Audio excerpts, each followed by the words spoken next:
আমাৰ ঘৰটোৰ ফ্লোৰ ঢালাই হৈ গ'ল। বৰ্তমান দৰ্জা খিৰিকীৰ ফ্ৰেমবোৰ বহুৱাই ৱাল গাঁথনি কৰা হৈছে।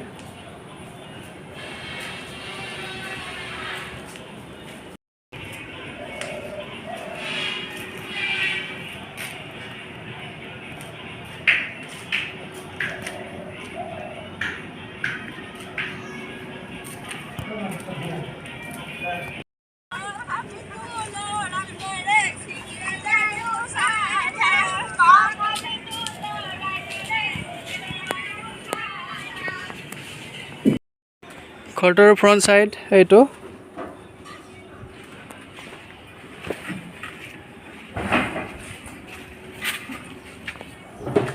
এইখিনিতে এইটো ড্ৰয়িং ৰুম।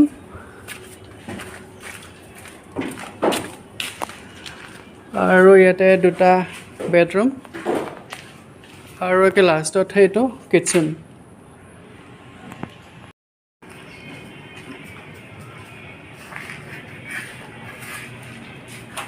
আমাৰ মিস্ত্ৰীয়ে কিটচেন ৰুমটোৰ গাঁথনি কৰি আছে।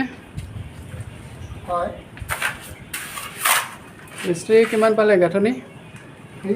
আগলৈ পাৰ হৈ গ'ল, সংৰক্ষণ কৰিলোঁ, 3 ফুট পাৰ হৈ গৈছে গাঁথনি।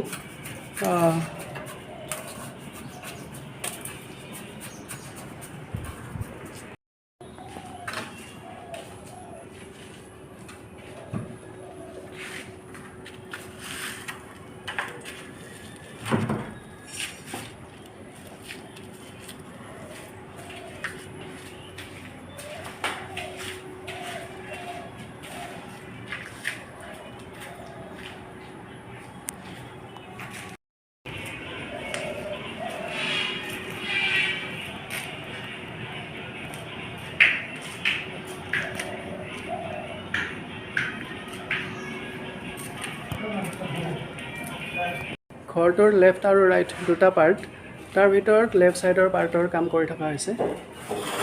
বৰ্তমান সময়ত RCC ঘৰ এটা বনাবলৈ বহুতখিনি টকাৰ প্ৰয়োজন, কাৰণ দিনে দিনে বস্তু বাহিনীৰ দাম বাঢ়ি গৈছে।